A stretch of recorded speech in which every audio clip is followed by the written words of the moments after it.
1절에서 2절까지의 말씀에서는 지난 시간에 베드로가 이렇게 이제 문안 인사를 쭉 그렇게 했던 그런 부분들을 말씀을 드립니다. 드리고 나서 이제 3절 이후에 지금 이제 베드로가 이 교회 안에 이제 복음이 들어오고 예수를 좀 믿다 보니까 좀 이상한 선생들이 들어와 가지고 이상하게 좀 아는 사람들이 들어와 가지고 교인들을 유혹해 가지고 이게 복음의 길이 아닌, 진리의 길이 아닌, 성경적이지 않는 그런 것들을 이렇게 막 가르치고 또 소개를 하고, 그래서 성도들이 좀 이렇게 헷갈리게 되어지고 또 이렇게 유혹이 되어지고 그래서 마음이 흔들리게 되어지고 하는 이제 이런 부분들이 많았습니다. 그래서 이제 베드로의 마음 속에 이런 이제 사실 이제 초대교회 초신자죠. 예수님 죽고 난 뒤에 복음이 이제 그때부터 AD 40년부터 쭉 복음이 전해지면 거기서 저 뭐 터키까지 옛날에 같은 뭐 기차도 없고 이래 복음이 아름아름 전해지다 보니까 그렇게 이제 오래된 몇십 년 된 그런 이제 성도들이 없는 그런 상태. 그리고 이제 들어온 지 또 얼마 안 되는 또 성도들. 그래서 초신자들을 위해서, 예수를 믿지 얼마 안 된 자들을 위해서, 교회 다닌 지 얼마 안 되는 자들이 흔들리지 아니하도록 그렇게 하기 위해서 그리스도의 삶이 어떤 것인가, 그리고 예수 그리스도를 통하여 우리가 승리의 삶을 살려고 하면은 어떻게 해야 될 것인가, 이런 몇 가지 중요한 그런 부분들을 단계적으로 지금 설명하고 있는데 3절에서 10절까지 이건 참 필요한 부분입니다. 다시 한번 오늘 제가 읽었습니다만은 오늘 설교 끝난 뒤에라도 여러분 나중에라도 오늘 읽었던 3절에서 10절까지 말씀을 쭉 보면서 이렇구나, 이게 단계적입니다. 진취적이고 진보적입니다. 쭉 단계적으로 그렇게 성장하고 성숙해가는 그런 과정이다 하는 것을 우리에게 말해주고 있습니다. 첫째로 생각할 중요한 부분은 우리가 꼭 기억해야 될 것은 하나님이 우리에게 신기한 능력을 우리에게 주셨다.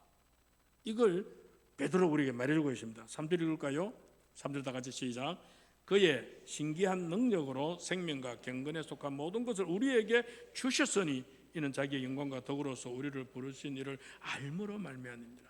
여기서 베드로가 뭐라 그럽니까? 이런 것을 우리에게 주셨으니 그랬어요. 그의 신기한 능력으로 생명과 경건에 속한 모든 것을 우리에게 주셨으니라고 말합니다.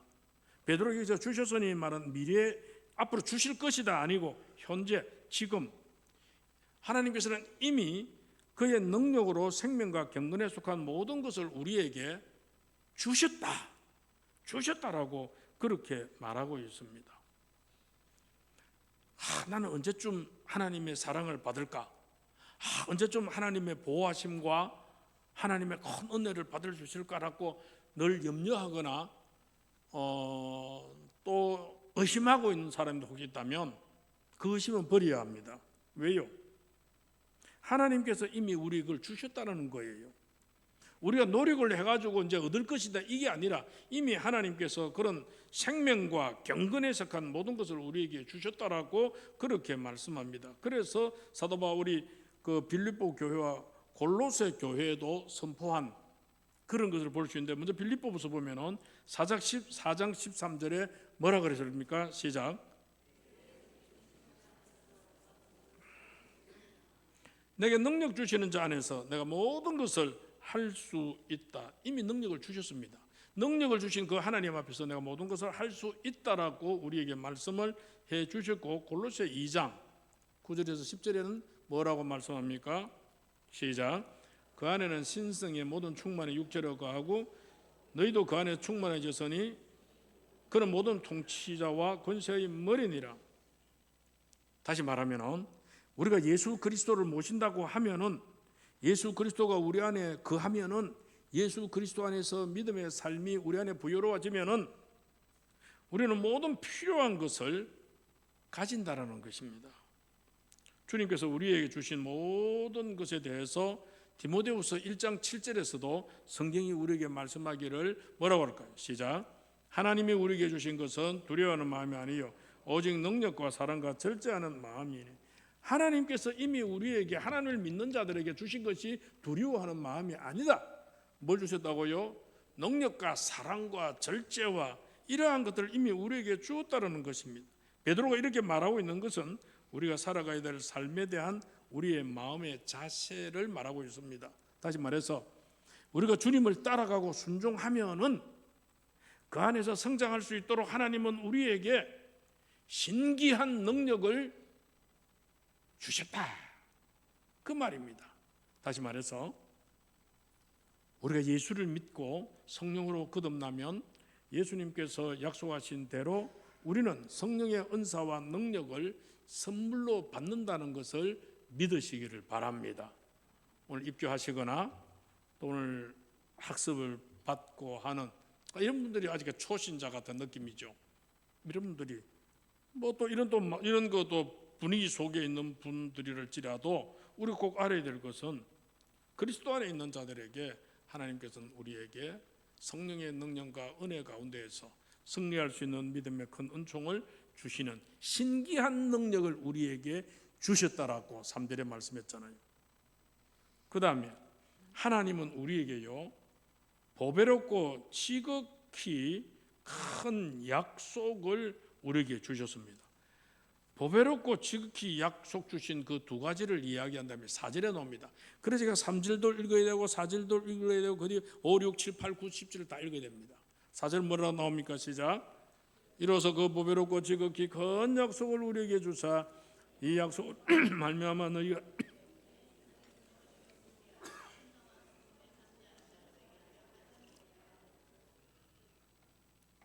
첫 약속이 뭐냐?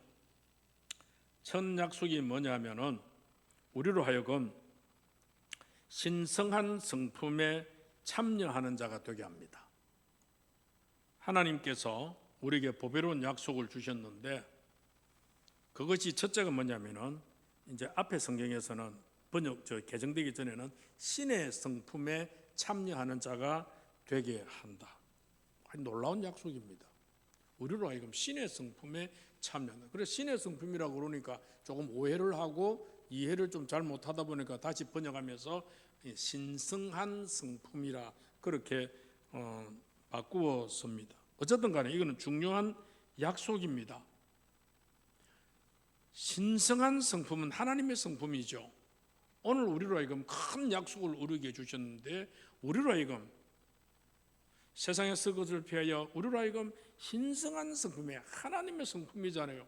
그 하나님의 성품에 참여하는 자가 그런 자가 될 수 있도록 우리에게 약속해 주셨습니다. 우리에게 하나님께서 더러운 성품이 아니라 못된 성품이 아니라 악독한 성품이 아니라 사기치는 성품이 아니라 정말 나쁜 성품이 아니라 우리에게는 하나님이 갖고 계시는 신성한 성품에 참여하는 자가 되도록 그렇게 하나님께서 우리에게는 신기한 능력으로 우리에게 약속해 주셨다라고 베드로가 터키에 소속되어 있는 터키 지방에 펼쳐져 있는 그 초대교회 교인들에게 말씀하고 있는 것입니다. 여러분 요한복음 16장 7절에 예수님께서 이 약속을 십자가 지시기 전에 제자들에게 알려주었습니다. 뭐라고 그랬습니까? 시작.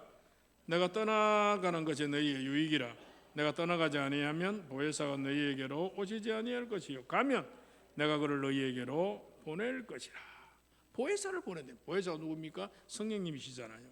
이 약속의 말씀은 오순절에 제자들이 한자리에 모였을 때에 성취되었죠. 다시 말하면 성령이 그들에게 임하였고 그들 자신이 가지고 있던 그 성품이 성령이 임하다 보니 하나님의 성품으로 제자들이 다 변했잖아요. 제자가 아니라도 집사들도. 이 놀라운 약속은 우리 모두와 그의 자녀들까지 다 약속되고 있는 이야기인데 사도 바울이 고린도후서 5장 17절에 우리에게 이 약속을 연계해서 하는 말이 뭘까요? 시작. 그런즉 누구든지 그리스도 안에 있으면 새로운 피조물이라. 이전 것은 지나가시니 보라 새 것이 되었도다. 오늘 입교를 받은 준혁이나 학습에 임하는 두 사람이나 간에 그리고 이 자리에 앉은 오늘 우리 모든 성도들 간에 오늘 우리가 그리스도 안에 있으면 우리는 어떤 피조물이라? 새로운 피조물이라. 나는 새로운 피조물이다. 과거에 못됐고 더럽고 추접했던 거 하나님 다 던져버리고 없애져 버리고 그거하고는 상관없는 나는 새로운 피조물이라. 보라, 이전 것은 지나갔으니 나는 새 것이 되었도다. 그리스도 안에 있는 자들은 항상 이 고백을 할 수 있어야 됩니다. 나는 새 것이 되었도다. 어제 잘못을 저지를 수 있습니다. 어제 실수했을 수 있습니다. 어제도 원하지 않았던 것을 그렇게 저지를 수도 있습니다. 잘못했을 수도 있습니다. 용서받아야 될 일들이 있을 수도 있습니다. 그래요. 나의 성품 가운데 이스라엘 신성이 빠져나가고 육적인 것이 나를 사로잡는 바람에 내가 범죄했어. 내가 실수했어. 내가 허물 가운데 있었어. 하나님 회개합니다. 다 용서해 주시고 예전 그 저버리게 해주시고 나는 이제 주 안에서 하나님 주의 영으로 성령으로 하나님의 그 성품으로 하나님의 가득 찬 하나님의 새로운 피조물로 하나님 앞에 서게 하옵소서. 하나님 어제껏 다 지내버리고 이제 오늘부터 하나님 내가 새로운 피조물로 보라, 나는 새 것이 된 하나님의 새 자녀가 된 그런 나의 모습이라고 고백할 수 있는 그런 우리의 고백이 여러분도 되어야 될 그런 그 일들이죠. 오늘 여러분 우리는 하나님의 능력으로 살아갈 수 있는 잠재력을 가지고 있다는 것을 믿으시기를 바랍니다. 우리가 주님을 따라가며 성령의 인도함을 받으며 살아갈 때에 우리의 성품이 하나님의 성품인 신의 성품으로 변화된다는 것을 기억하시기를 바랍니다. 이거 거부하지 마시기 바랍니다. 내가 감히 내 같은 것이 감히 무슨 신의 성품, 무슨 신성한 성품 거기에 나아간단 말이냐. 그거 자각할 필요 없어요. 하나님께서 약속했잖아요. 하나님의 약속은 누구 것이다? 하나님의 약속은 누구 것이다? 우리 것입니다. 우리에게 하나님께 약속한 것은 우리의 것인 줄 믿으시기 바랍니다. 왜 그건 멀리 놔두고 내 것 아닌 것처럼 나와는 상관없는 것으로 그렇게 벽을 쳐놓고 본단 말입니까? 하나님이 약속하신 것은, 나에게 약속한 것은 내 것입니다. 내 것으로 쟁취하시기를 바랍니다.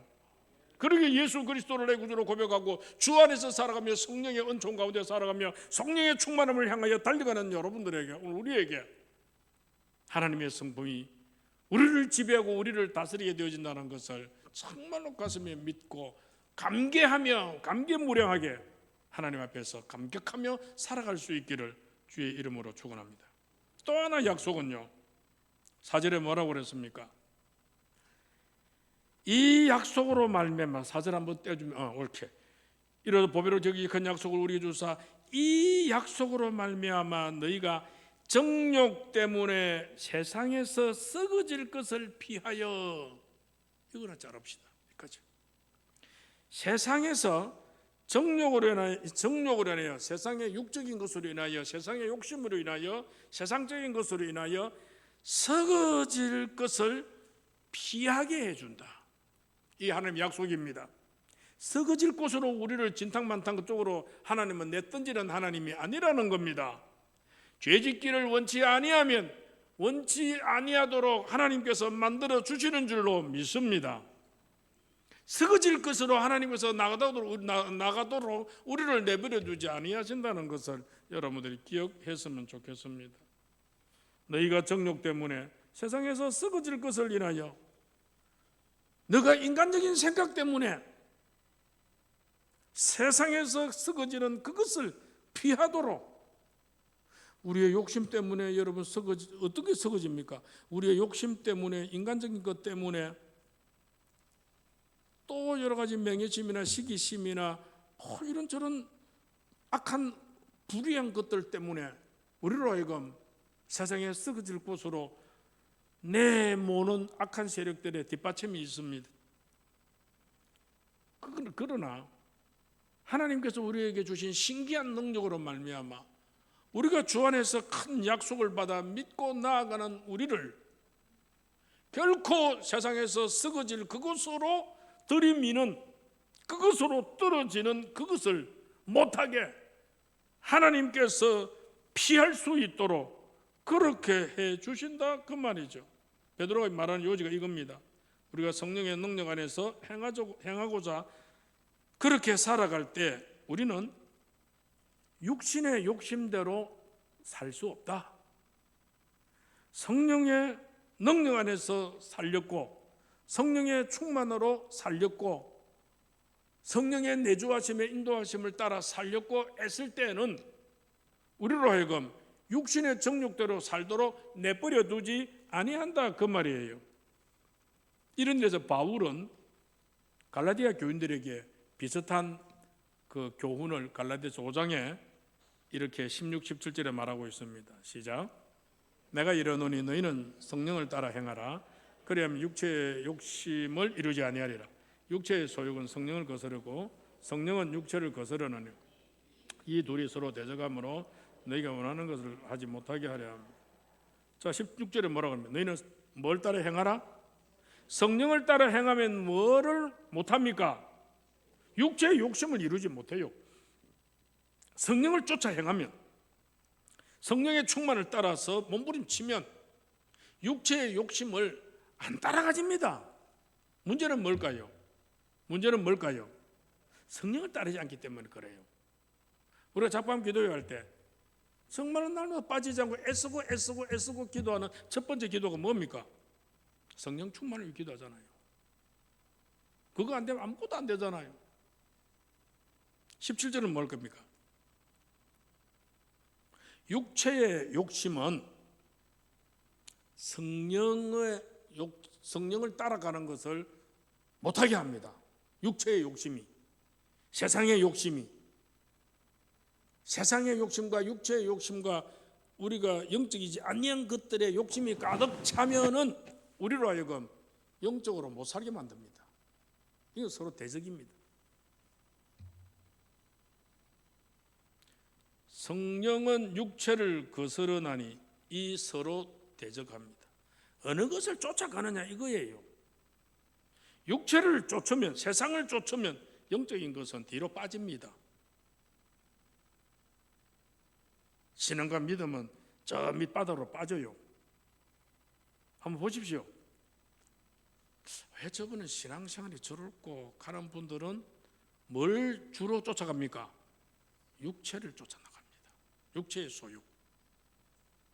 그런데 성령을 쫓아가시는 분들은 어지간한 세상적인 것은 막 포기해 버립니다. 그건 뭐 안 하지 뭐. 그건 뭐 안 가지지 뭐. 그건 뭐 안 해도 돼. 세상적인 것 여러 가지들을 대해서 초월을 할 수가 있습니다.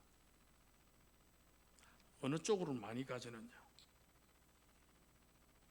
그 다음에 5절을 보면서요. 지금 이제 믿음 위에 좀 더 해야 되는 게 있습니다. 믿음 위에. 자, 몇 가지, 7가지입니다, 여러분. 베드로는 그리스도인의 기본적인 신앙에 대해서 교훈하면서 우리가 좀 믿음을 소유했죠. 그런데 예수를 내 구주로 믿음으로 말하면 구원을 받았습니다. 여기서 멈추면 안 된다 이거죠. 믿음을 받으면 예수 그리스도를 믿는다는 믿음입니다. 예수 그리스도를 나의 구주로 믿고 하나님을 믿고 경외한다 하면은 그 믿음 위에 영적인 건축물을 쌓아 올라가야 됩니다. 믿음 위에 쌓아 올라가야 되는데, 자, 첫째 뭘까요? 그 믿음 위에 뭘 쌓아야 한다? 덕을 쌓아. 5절 뭐라고 그럽니까? 시작. 그러므로 너희가 더욱 힘써 너희 믿음의 덕을 더해지시고. 그리스도의 삶에 필요한 것은 믿음으로 시작하고 믿음으로 살아가는 것이죠. 믿음이 없이는 하나님을 기쁘게 못하잖아요. 그런데 여기에 뭘 쌓으라고 그럽니까? 덕을 쌓아야 됩니다. 뭐? 내 잘 믿잖아. 뭐? 내 기도 잘하잖아. 왜? 내 찬양 잘하잖아. 뭐 내 봉사 잘하잖아. 전도 잘하잖아. 뭐 잘하나. 다 잘하는 거 좋습니다. 근데 믿음 위에 제일 먼저 쌓아 올려야 될 것은 이게 덕이 되느냐. 틀린 것 아니지만 이게 덕이 되느냐 이거예요. 뭐 교회 안에서 말 잘한다고요. 달변가가 있습니다. 어떤 사람은 참 말을 또 못합니다. 안 합니다. 저러면 어떤 분 어떤 모임 보면 주로 말을 주도하는 사람이 있습니다. 근데 빙긋이 웃으면서 말을 별로 안 합니다. 하도 말을 안 해가지고 당신은 이 일에 대해서 어떻게 생각하느냐 하면 물으면 그때서야 예, 좋네, 예, 좋게 생각합니다. 그런데 왜 표현을 안 합니까? 말 적극적으로 동참을 안 합니까? 하면은 그렇게 말을 합니다. 어제도 그래 어떤 분이 진짜 말을 많이 안 하길래 집사님 뭐 그럼 말을 많이 안 하느냐고 하니까 목사님 저는 말을 많이 하면 기가 빨려요. 말을 많이 하면 말을 하기 기가 빨려가지고 그냥 막 듣고 그냥 웃으면서 그냥 그렇게 자기 표현한다고 그래요. 그것도 참 필요하다 싶은데 뭐 잘한다고 너무 나서지 마십시오. 말 잘한다고요? 찬양 잘한다고요? 전도 잘한다고요? 기도 잘한다고요? 봉사 잘한다고요? 뭐 잘한다고요? 물론 잘하는 거 잘하면은 잘하는 거죠. 그런데 다 잘하는 것도 봐가면서 하십시오. 혹시 내가 이 일로 인해서 다른 사람이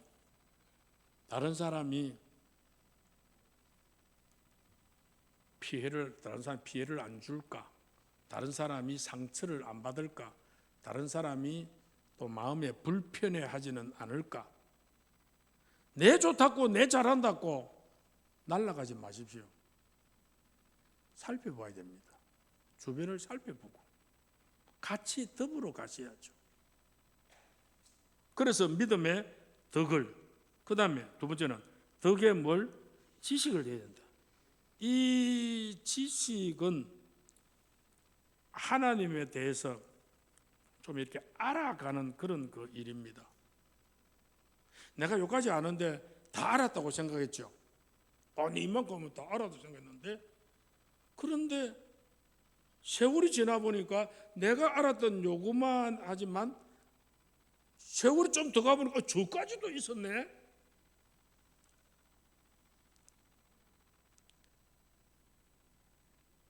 여러분, 지식은 알미라는 것은 한도 끝도 없습니다. 그래 내가 좀 안다 할지라도 이거는 조금 내가 저번에 비교해서 조금 안다는 것 뿐이지 다 아는 건 아니잖아요. 예수에 대해서, 하나님에 대해서, 성경에 대해서 안다고요? 다 모릅니다. 저도 다 모르는데. 그래서 전에도 살펴보았는데 그게 잘 안 보였고, 성례식이 찬양 끝나면은, 선거대 찬양 끝나면은 이제 성례식 했는데, 우리 총회에서 나온 예전 예식에 보니까 설교 후에 성례식이 있어요. 이걸 어떻게 해야 되느냐, 이때가 앞에 해 왔는데, 그래서 우리 강도사님을 오락했습니다. 그래서 오늘 아침에도 이거 내가 그냥 예사로 넘겨버렸는데 이거 어떻게 하지? 그리고 우리 강도사님 참 머리가 좋아요. 가만히 보시더니, 목사님 이거는 성찬식이 겸한 성례식인 것 같습니다. 오 예스, 맞아. 성찬식이 성례는 원래 학습과 세례를 세우는 것하고 플러스 성찬식이 합해가지고 성례식이라 합니다. 그리고 또 한 가지만 해도 성례식이라 하고, 학습 세례 세우는 거에도 성례식이라 하고, 또 성찬식 믿을 때는 성찬식만 할 때는 또 성찬식이라는 말을 별도로 쓰기도 하고, 그게 조금 이렇게 좀 섞일 수 있는 건데, 그래서 이 성례식은 학습 세례 교인 세움과 동시에 성찬식이 있을 때 아마 말하는 것 같습니다. 아 맞다. 그래서 다시 한번 이해하게 되어졌습니다. 우리가 알면 알수록 뭐 얼마나 많이 알겠습니까? 참 모르는 거 많다 그러게 싶습니다. 믿음에는 덕을 세워야 되고요. 그 덕을 세우는 것도 좀 알아야 됩니다. 내가 이래 하는 게 최고입니다. 아 목사님 이게 최고입니다. 나 내 이래 하는 게 맞습니다라고 목사님한테 뽀득뽀득 세우는 사람이 있습니다. 좀 이야기를 해도 뚫을 팰 수도 없고, 그리고 차버릴 수도 없고, 사람 보자 막 알았다 하고 막 넘어가야지 어쩌겠는 게. 여러분, 믿으면은 덕을 입혀야 되고 그 덕 위에는 지식이 있어야 되고 지식 위에는 6절에 뭐라 그럽니까? 지식의 절제를, 절제의 인내를, 인내의 경건을. 안다는 것도 중요합니다. 알지 못하고 뭐 하는 그것도 참 곤란한 일이잖아요. 그런데 알고 있다면 반드시 그것을 행해야 됩니다. 야고보서 4장 17절에 뭐라고 그랬습니까? 시작. 야고보서 4장 안 나왔어요? 그러므로 사람이 선을 행할 줄 알고도 행하지 아니하면 뭐다? 죄다 그랬습니다. 복음에 대해서 아는 사람, 안다는 지식이죠. 지식이 있는 사람은 절제를 할 수 있어야 된다. 지식의 절제를. 그 다음에 절제는 그 다음에는 인내는 여러분 이제 참고 좀 견디는 겁니다. 절제를 하는데 그 절제를 한 번만 하고 마는 게 아니고 계속 좀 이어 나가는 거. 여기에 절제에 서 있는 그 단어가 뭐냐면은 그 달리기 할 경주할 때 마지막 테이프를 끊는 순간까지 떨어지지 않고 끊어지지 않고 계속 달려가는 그 부분입니다. 그럼 절제하는 것도 계속 좀 참는 것도 좀 계속 언제가 참을까요? 이루어질 때까지, 응답될 때까지. 기도하는 것도 좀 기도하다가 에이 하나님 만들어주네 막 하나님 들어준다 켜놓고 왜 하나님 만들어줍니까? 난 안 합니다 라고 막 그렇게 체압 중간에 하다가 한 일주일에 하다가 체압은 그게 아니고 1년 동안 해도 안 들면 2년 하고요. 2년 해도 안 들면 3년 하고 3년 아니면 10년 하고요. 10년 해도 안 들어지면 20년 하고요. 어거스틴의 어머니는 그 아들이 엇길로 가가지고 얼마나 하나님 앞에 예배당에 엎드려 기도하고 눈물 흘렸던지 몇 년 했다 갑니까? 20년. 그렇게 할 수 있을까요? 대단한 거 아닙니까? 아이고 시간이 좀 넘어가네요. 그 다음 인내를 해나가는 데는 그 인내에 또 뭘 얹어야 된다고요? 경건을 얹어야 됩니다. 경건은 그 인내하면서 몸부림치지 말고 짜증내지 말고 인내하면서도 그 속에 경건이 뭔가 하면 우리가 내 자신에게는 죽고 하나님께 대하여는 살고 성령이 내 안에서 내주하시고 역사하시는 그게 경건입니다. 내 자신에 대해서는 죽고 하나님에 대해서는 살고 그리고 내 안에는 성령이 내주하시고 역사하시는 것. 그 다음에 경건만 하면 될까요? 그 다음 7절에 뭐라고 합니까? 경건의 형제 우애를 사랑하다. 형제 우애는 정말 특별한 사랑입니다. 정말 형제간에 혈육간에도 사랑해야 되고요. 혈육간에 원수 주고 살면 안 되고 그리고 그리스도의 피로 나눈 오늘 성도들도 혈육입니다. 누구의 혈육? 그리스도의 혈육이잖아요. 그래서 형제의 사랑은 예수 그리스도의 교회의 특징 중에 하나입니다. 반드시 우리의 믿음은 그리스도 안에 있는 형제 자매들을 서로 사랑하고 아끼고 있는 그 모습이 삶을 통해서 나타나야 된다. 그 형제 위에 거기에 뭘 더 공급해라? 사랑을 더하라. 형제 자매 간의 사랑에는 놀라운 사랑인데 형제 우애는 필라델피아죠. 필라델피아입니다. 그런데 아가페적인 사랑이 중요하다. 이게 하나님의 사랑입니다. 조건 없는 사랑이죠. 아가페 사랑이. 하나님 우리에게 뭐 조건 내걸었습니까? 참 무조건은 우리에게 그의 아들을 주셨잖아요. 그래서 베드로는 이 사랑의 그런 그 정신을 알고 있는데 그 앞에 베드로전서 4장 8절에 보면은 이런 말씀이 있습니다. 시작.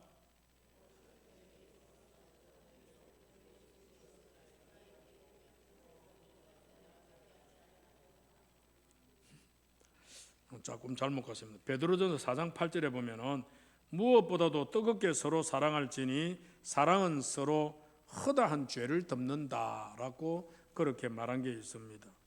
믿음의 삶에는 여러분 성숙의 과정이 분명히 있거든요.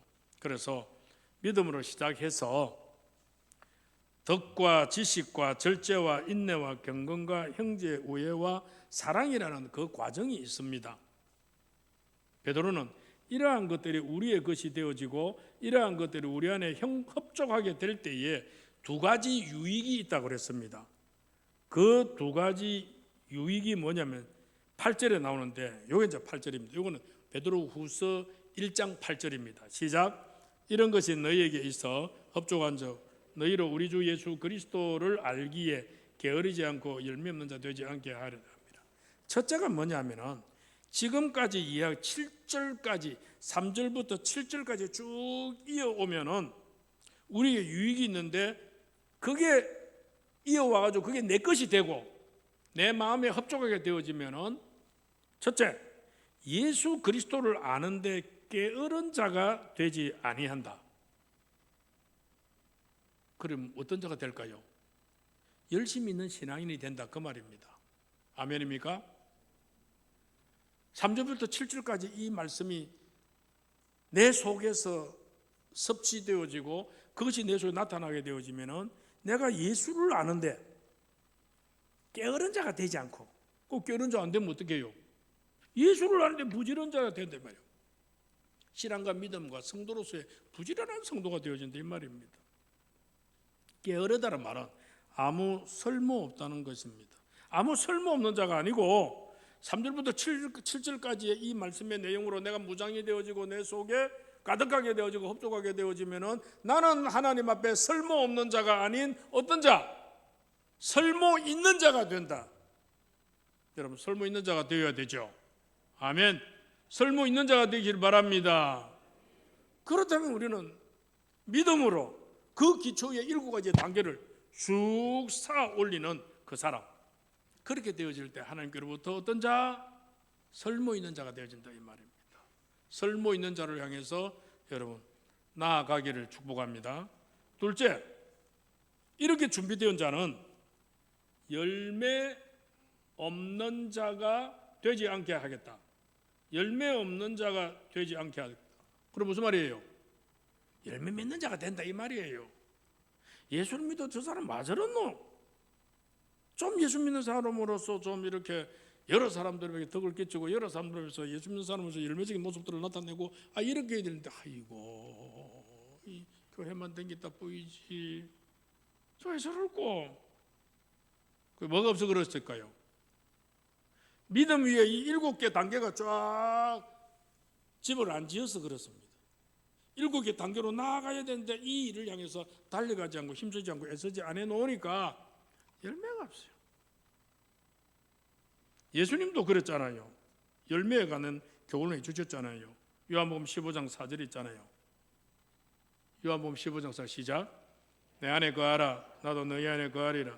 가지가 포도나무에 붙지 아니하면 스스로 열매를 맺을 없음 같이 너희도 내 안에 있지 아니하면 그러하리라. 포도나무에 붙지 아니하면 열매 못 맺잖아요. 너희도 내 안에 거하지 아니하면 열매를 맺지 못하리라. 너희가 내 안에 거하라 나도 너희 안에 거하느니 네가 내 안에 거하고 내가 내 안에 거할 때에 우리는 열매를 맺을 수 네가 열매를 맺을 수 있다라는 말을 아닙니까? 열매 맺는 비결은 우리가 그리스도 안에 거하는 것이고 내 안에 주님이 거할 때에 열매 맺는다. 아멘. 베드로는 우리가 믿음 위에 모든 것을 더하도록 힘써서 열매를 많이 맺도록 오늘 우리에게 권면을 하고 있습니다. 겨울이 지나고 봄이 오고 이제 초여름이 지금 시작되고 있습니다. 지금 만물들 자 지금 뭐 열매 맺는 게 뭡니까? 우리 사택에 지금 작년에 안 열리는데 매실이 열렸어요. 이야, 작년에 안 열 때는 아이고 요거 비비까 요거 열매 매실도 안 열리고 이래서 샀는데 올게 매실이 좀 열렸어요. 설모 있습니까? 설모 없습니까? 설모 있지요. 작년에 확 비입불락 했는데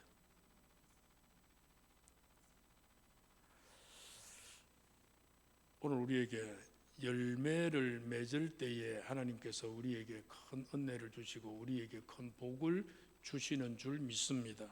그리고 이런 믿음 위에 이런 단계의 과정들을 쫙 잘 쌓아 올려서 우리로 하여금 믿음 있는 사람. 그래서 결론적으로 우리 그리스도인들은요, 오직 앞으로 향하여 전진하고 계속해서 더해가는 모든 것이 흡족한 믿음을 소유하고 성령 안에서 신의 성품에 참여하는 자가 되도록 그걸 소망하고 늘 한평생 달려가야 한다. 이걸 가슴에 새기고 믿음이 충만할 수 있기를 원합니다. 하나님 주신 말씀 가슴에 새기고 이 마지막 시대에 열매 맺는 귀한 믿음의 백성으로 하나님 앞에서 쓰임받는 존재로 우뚝 설 수 있도록 우리를 내실 있게 우리를 하나님 앞에 흡족한 열매 맺는 주의 백성으로 우리를 계속 이끄시고 독려하시고 만들어 주셔서 하나님께 영광 돌리게 하옵소서. 예수님의 이름으로 기도합나이다.